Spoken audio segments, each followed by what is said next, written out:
इसके अलावा एक शंका है, सतसाई भगत जी, मेरे पास किसान सम्मान निधि का पैसा आता है, उसको हम क्या करें भगत जी?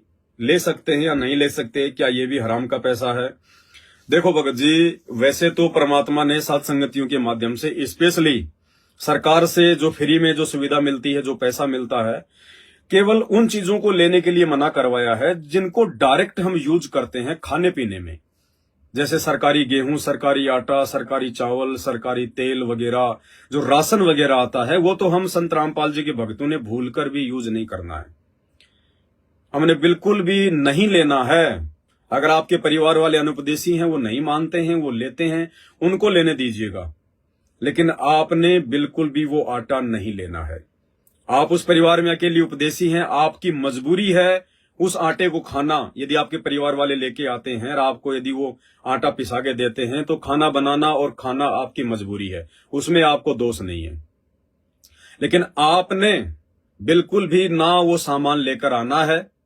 और यदि आप अपने घर की मुखिया हैं, आपके ऊपर कोई दबाव नहीं है, तो आपने वो राशन लेकर भी नहीं आना है। आपने अपना नाम ही कटवा देना है कि हमने बिल्कुल भी नहीं चाहिए भैया, चाहे वो कितना, चाहे वो 5 क्विंटल क्यों ना दे महीने का तेल, आटा, दाल, चावल, हमने बिल्कुल भी स्वीकार नहीं करना है।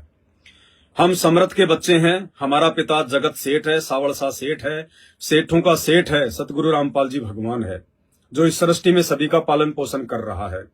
पो पाटी पगड़ा भया जागी जी आजून, सब काऊ को देत है चौंत समाना जून। हम समर्थ के बच्चे हैं। जो परमात्मा चींटी को कण, हाथी को मण दे रहा है, हम तो उसके बच्चे हैं। हमने सरकार के आगे हाथ फैलाने की जरूरत नहीं है। ये तो सरकार उन लोगों के लिए स्कीम निकालती है जो बेहद, जो गरीब होते हैं, जो बीपीएल एक कोटा होता है, जो बिल्कुल जो गरीबी रेखा के नीचे होते हैं, ये तो उन लोगों के लिए है। सरकार के पास ये पैसा कहां से आता है? सरकार ये राशन कहां से मुहैया करवाती है? सरकार जनता से टैक्स लेती है। अब टैक्स के रूप में किसी शराबी का पैसा भी आता है, किसी कत्ल खाने से भी आता है, 2 नंबर का काम करने वालों का पैसा भी आता है। तो हम ऐसे लोगों की काली कमाई, अनैतिक कमाई, 2 नंबर की कमाई, सरकार के माध्यम से फ्री का राशन लेकर हम क्यों खाएं? जैसा खाओगे अन्न वैसा होगा मन, जैसा पियोगे पानी वैसी होगी वाणी। जनता तो चाहती कि सरकार हमें फ्री का दे, हमें सालों साल जनता हमें फ्री का दे। देखो वो जनता है, वो लोग अभी संत रामपाल जी के आध्यात्मिक ज्ञान से अपरिचित हैं। उन्हें नहीं पता कि आज जो तुम्हें फ्री का खा रहे हो, कल को तुम्हें उसका गधा बन के, उसका बैल बन के, जो है उसका ऊंट बन के, उसके खेतों में दिन रात काम करके हल जोत के तुम्हें चुकाना भी पड़ेगा। क्योंकि दुनिया वालों को यह आध्यात्मिक ज्ञान नहीं है, तत्व ज्ञान नहीं है। उनको केवल देखा देखी का ज्ञान है, उनको केवल वो किताबी ज्ञान है। ये सूक्ष्म ज्ञान, ये तत्व ज्ञान केवल सतगुरु रामपाल जी भगवान ने आके दिया है। इसलिए हमने बिल्कुल भी स्वीकार नहीं करना है। तो रही बात ये किसान सम्मान निधि का पैसा, तो शायद ये किसान भाइयों को दिया जाता होगा, उनकी खेतीबाड़ी के बीज के लिए, उनके खाद वगैरह के लिए शायद किसानों को दिया जाता होगा। भगत जी, आपने ये पैसा स्वीकार नहीं करना है भाई। आप परमात्मा की शरण में हो, समर्थ की शरण में हो, अल्लाह अकबर की शरण में हो। और काई की कमी, हम भगवान के बच्चे हैं। परमात्मा ने जब धना भगत के खेत में बिना बीज के जब परमात्मा ने ज्वार पैदा कर दी, तुम्बे के अंदर, उसने तो खाली वो कंकर फेंक के आया था वो तो, क्योंकि बीज तो उसने साधु संतों को खिला दिया था रास्ते में, और अपनी पत्नी के डर के मारे बेचारा खेत में ज्वार तो थी नहीं, बीज तो था नहीं, और उसने जो है कंकर इकट्ठे करके और लोगों को यूं मतलब जो है दिखाता हुआ उसने वो कंकर फेंक दिए खेत में कि कम से कम जाकर कोई मेरी शिकायत तो नहीं करेगा, घर में कोई झगड़ा तो नहीं होगा, बाद की बाद में देखेंगे क्या होगा। तो जब धना भगत ने अपने खेत में ज्वार की जगह, बीज की जगह कंकर फेंक दिया, और परमपिता परमेश्वर सतगुरु रामपाल जी भगवान ने जो है तुम्बों के अंदर 5-5 किलो ज्वार भर दी।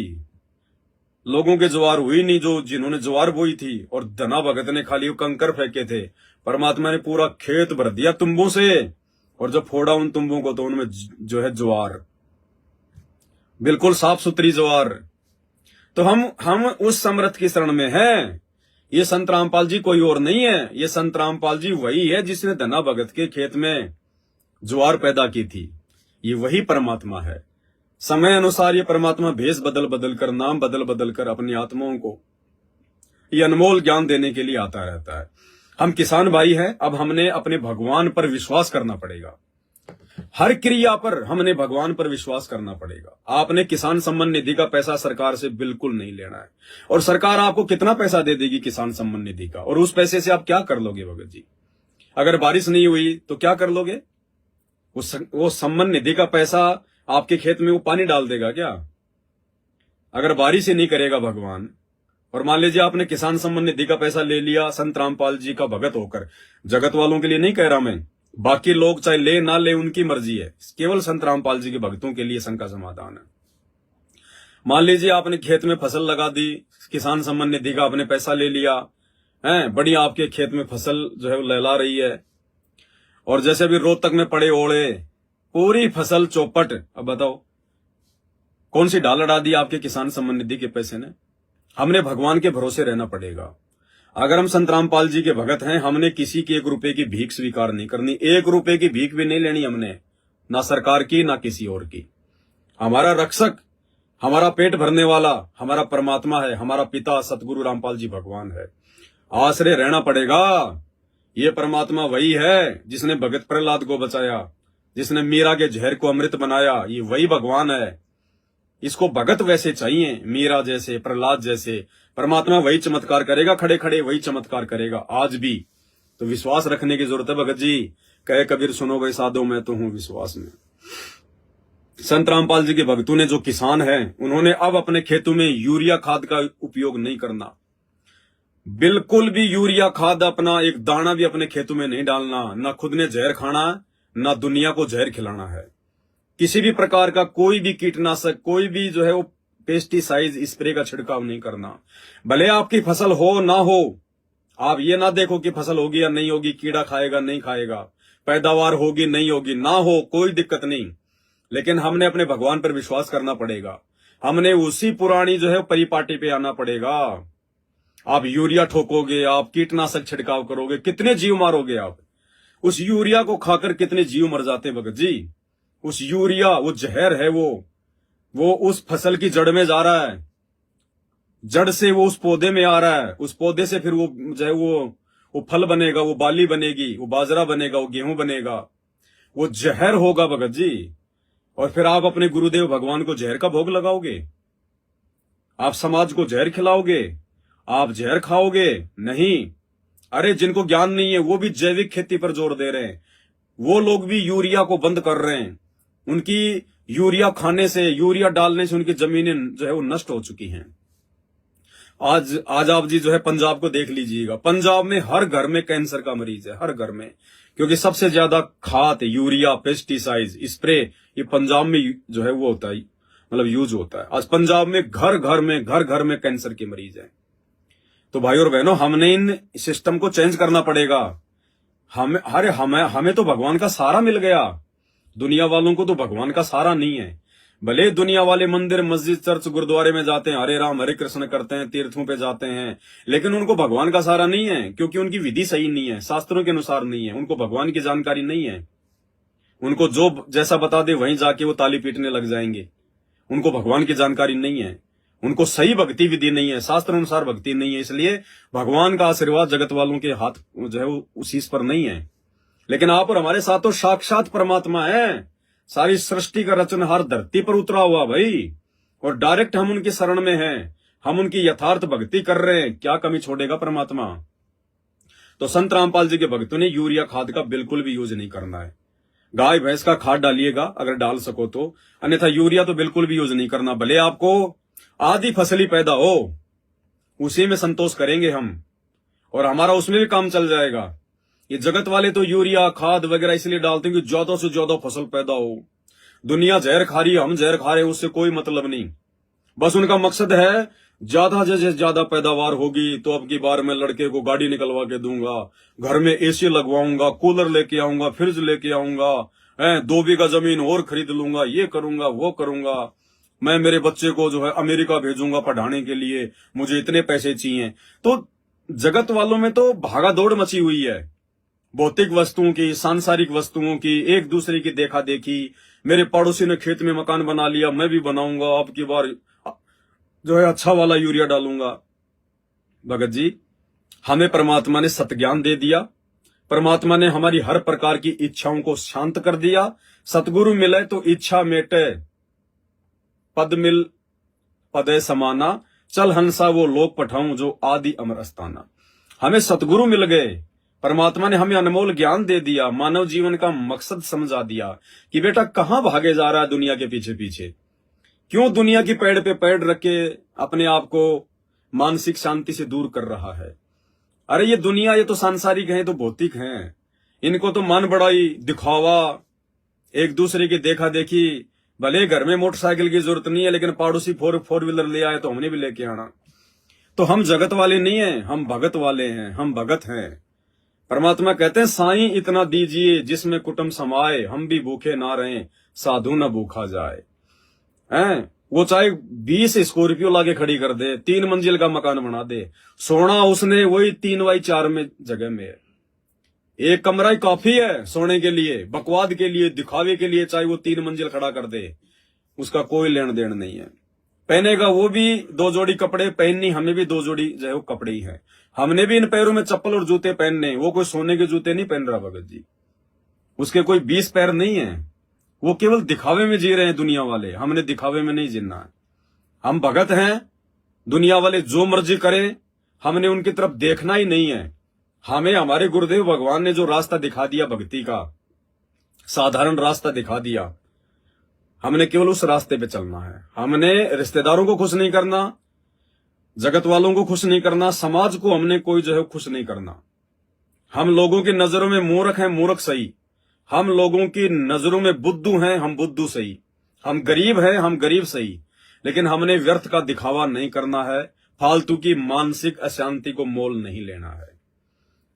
भगवान की भक्ति करेंगे, 2 टाइम की रोटी परमात्मा हमें देगा, बस इतना ही चाहिए हमें भक्ति के लिए।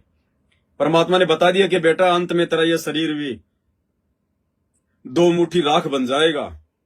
और आज जो तू दुनिया की देखा देखी, 4 किला जमीन खरीद ली, बड़ी गाड़ी ले आया, बड़ा मकान बना लिया, ये कर लिया, वो कर लिया, ये सुई की नोक भी साथ नहीं लेके जाएगा, सुई की नोक भी।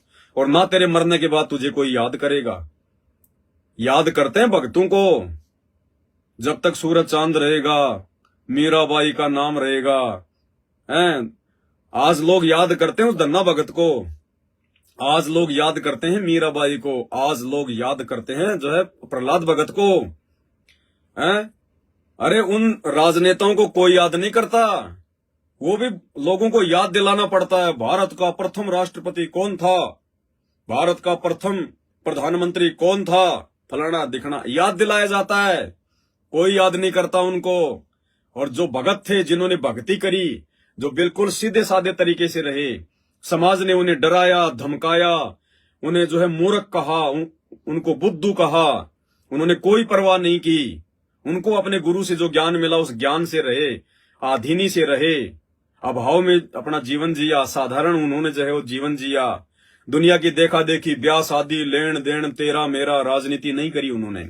इसलिए आज बच्चे बच्चे के नाम पे मीराबाई का नाम है, धना भगत का नाम है, आदरणीय गरीबदास जी का नाम है, जो है धर्मदास जी का नाम है, सेऊ सम्मन का नाम है, रंका बंका का नाम है, नामदेव का नाम है। और राजनेता जो राज किया करते थे, कोई प्रधानमंत्री, कोई 2 बार, कोई 3 बार, कोई राष्ट्रपति, कोई पलानी धरती तोल रहे थे, अंत में वो भुगत भुगत के मरते हैं, कैंसर से मरते हैं, तड़प तड़प के हॉस्पिटल में उनकी टट्टी पेशाब जो है बंद हो जाती है। और कोई याद नहीं करता उनको मरने के बाद में, कोई याद नहीं करता उनको मरने के बाद में।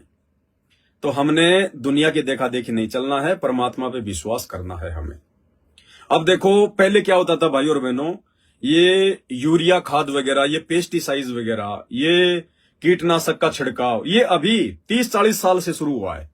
30-40 साल पहले हिंदुस्तान में यूरिया खाद नहीं था, कोई पेस्टिसाइड नहीं था, कोई कीटनाशक का कोई छिड़काव नहीं था। ये काल की सूक्ष्म चाल है, हमसे ज्यादा पाप करवाने के लिए हम छिड़काव करते हैं कीटनाशक का, अरबों खरबों जीव मार देते हैं हम, किस लिए? रोजी रोटी के लिए। अरे पेट भरने के लिए तो मार रहे हैं ना उनको हम। तो पेट कौन भरेगा? कौन भरता है पेट? पेट भगवान भरता है, पेट सतगुरु भरता है, सतगुरु भरेगा पेट। अगर 2 साल अगर बरसात ना हो तो फसल तुम्हारा पेट भर देगी क्या? ओले गिर जाए तो फसल तुम्हारा पेट भर देगी क्या?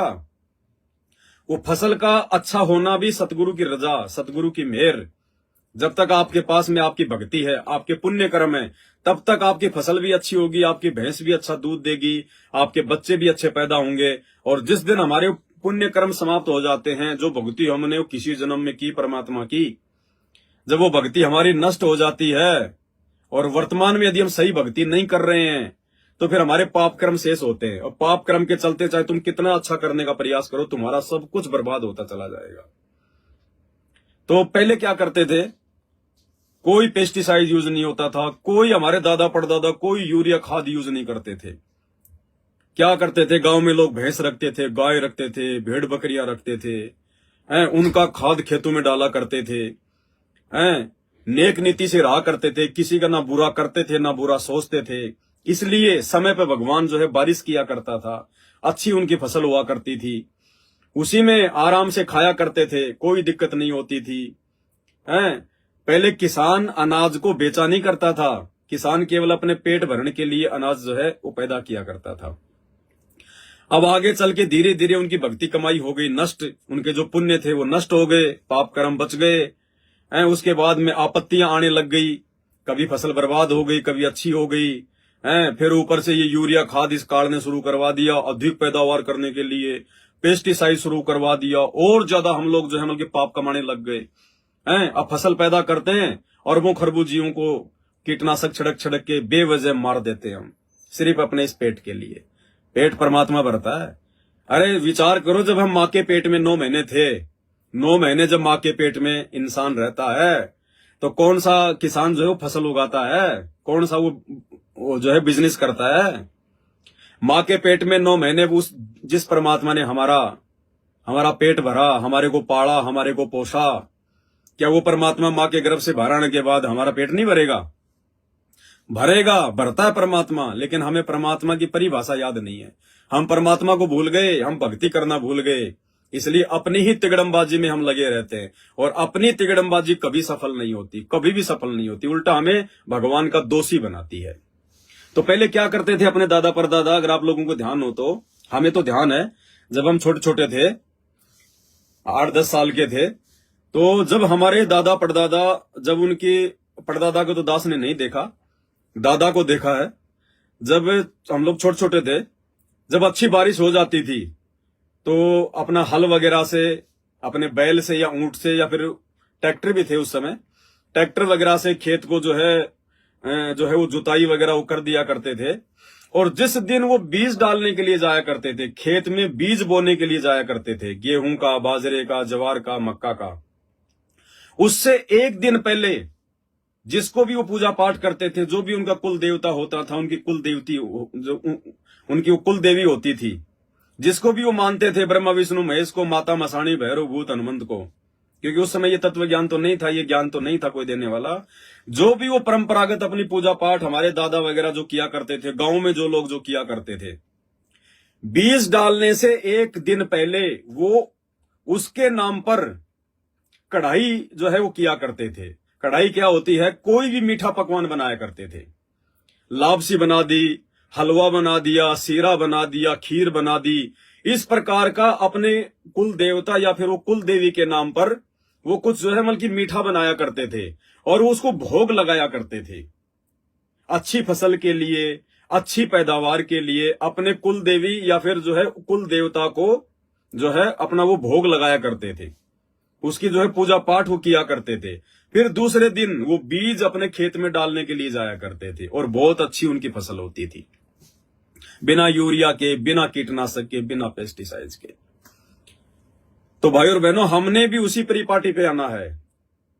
हम सत्सेवक भाई बहन जितने भी साध संगति से जुड़े हुए भगत हैं, जो सतगुरु रामपाल जी को भोग लगाते हैं अपने घर पर, चाहे रोज भोग लगाते हैं, चाहे दिन में 3 टाइम लगाते हैं, चाहे दोनों टाइम लगाते हैं, चाहे सप्ताह में 1 बार लगाते हैं, जैसी भी उनकी व्यवस्था है, तो हम तो ऑलरेडी उसी परंपरा को चालू कर चुके हैं। अरे हमें तो सही कुल देवता मिल गया, हमें तो सही कुल देवता मिल गया, पूरे कुल का खाविंद मिल गया, हमें तो वास्तविक भगवान मिल गया जिसको भोग लगाना चाहिए, जिसके लिए गीता जी कह रही है कि जो व्यक्ति परमात्मा को भोग लगाए बिना खाते हैं वो तो पाप का अन्न खाते हैं। हमें तो वो भगवान मिल गया, वो कुल देवता मिल गया, वो कुल का खाविंद मिल गया, वो पिता जो है परमेश्वर मिल गया। हम तो रोज अपने घर पर भोग लगा रहे हैं। हमारी फसल कैसे बर्बाद हो जाएगी? भगवान हमारी तरफ जो है कैसे ध्यान नहीं देगा? हम तो उनके अनुसार शास्त्र अनुकूल साधना कर रहे हैं भाई। तो हमने तो कुछ एक्स्ट्रा करने की जरूरत ही नहीं है। ये एक्स्ट्रा एक्टिविटीज अपने गुरुदेव भगवान को भोग लगाना, अपनी फसल में, अपने खेत में बीज डालने से पहले अपने गुरुदेव भगवान को भोग लगाने की आवश्यकता स्पेशल उन लोगों को है जो साध संगति से नहीं जुड़े हुए हैं, जो संत रामपाल जी के भगत हैं लेकिन फिर भी वो संत रामपाल जी को भगवान मान के भोग नहीं लगाते, जो सतलोक आश्रमों से जुड़े हुए हैं, जो देखा देखी में चल रहे हैं, उन लोगों को यूरिया वगैरह डालना बंद कर देना चाहिए, पेस्टिसाइड का छिड़काव बंद कर देना चाहिए और ज्ञान आधार से अपने गुरुदेव भगवान को भोग लगाओ। अपने घर पर विधिवत आरती करो, अपना मंत्र करो, अपना सत्संग सुनो, अपना सुमरण करो। तुम्हारी फसल कैसे बर्बाद हो जाएगी भाई? अरे परमात्मा कहते भगत के घर में भक्ति हो रही है तो पड़ोसियों तक को लाभ मिलता है।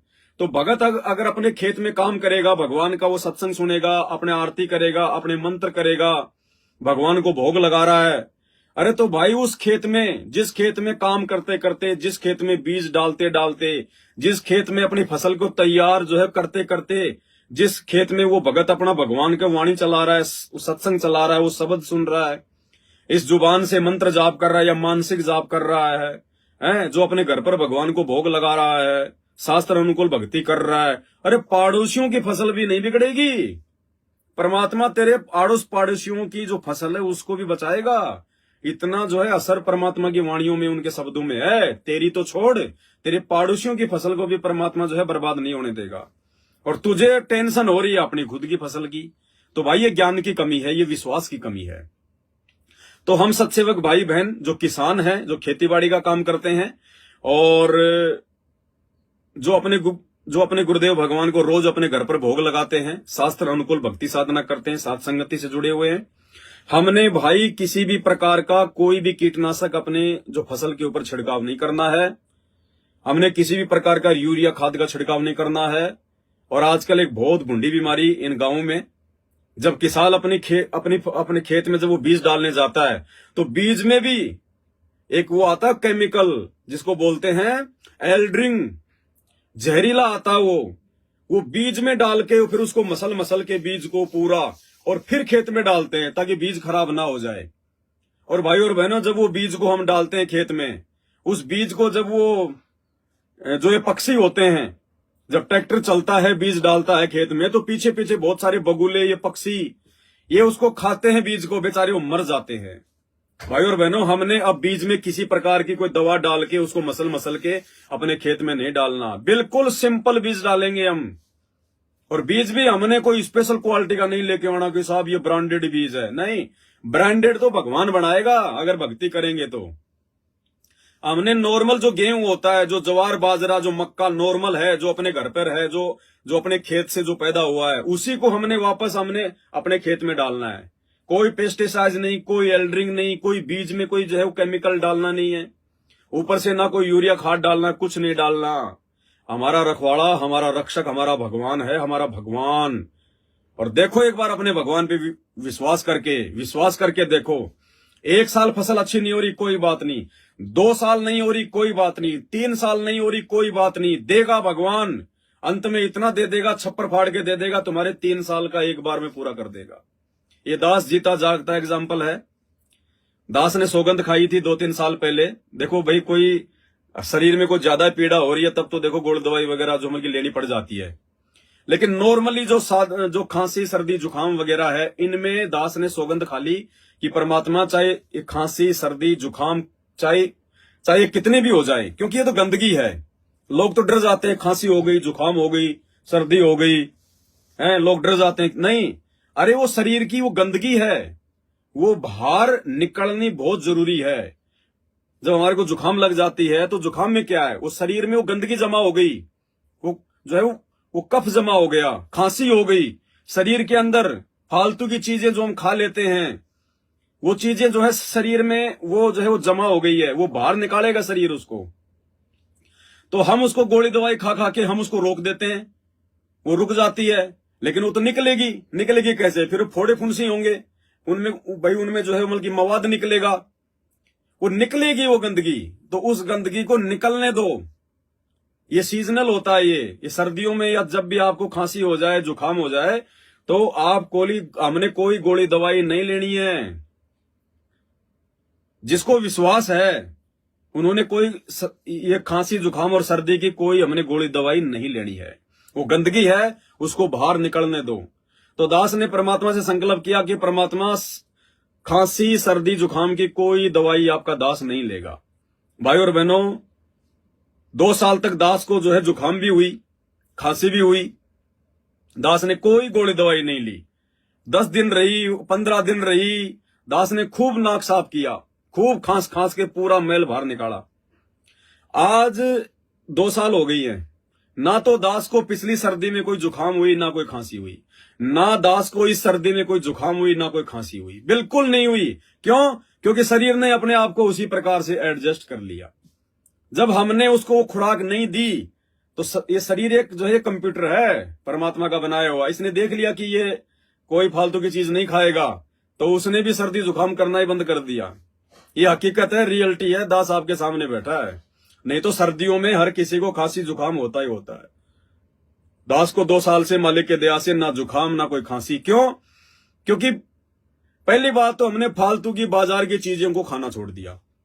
ये चाउमीन, ये बर्गर, ये पेटीज, समोसे, इडली सांबर फलाना दिखना, ये घटिया सामान, उनमें केमिकल डाला जाता है, उनमें पता नहीं क्या क्या फ्लेवर डाले जाते हैं, दुनिया भर की उनके अंदर जो है वो गंदगी, घटिया तेल का जो है वो लोग मतलब यूज करते हैं। उनको तो पैसा कमाने से मतलब है, तुम्हारे कोई मतलब स्वास्थ्य से थोड़ी मतलब है। तो पहली बार तो हम सत्सेवकों ने बाहर की चीजें खाना छोड़ दिया, जिनके कारण ये सारी प्रॉब्लम होती है। अपने घर पर बना के खाते हैं, शुद्ध बना के खाते हैं, फिर अपने भगवान को भोग लगाते हैं, बच्ची कुछ कमी अपना भगवान दूर कर देता है। फिर हमारे विचार शुद्ध हो गए, फिर हम भक्ति जो है मतलब पूर्ण परमात्मा की कर रहे हैं, शास्त्र अनुसार जो है मतलब जो है भक्ति कर रहे हैं हम, तो हमें प्रॉब्लम होगी नहीं।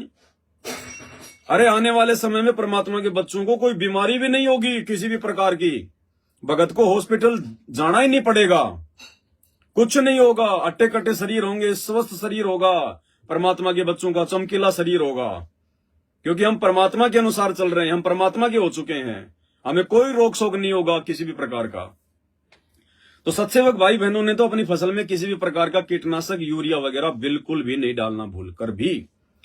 अगर खेत में अच्छी फसल नहीं हो रही है, भले आपको मजदूरी करके अपना पेट भरना पड़े, भरेंगे, लेकिन ना हम जहर खाएंगे, ना दुनिया को खिलाएंगे, ना वो जहरीले भोजन हम अपने गुरुदेव को भोग लगाएंगे।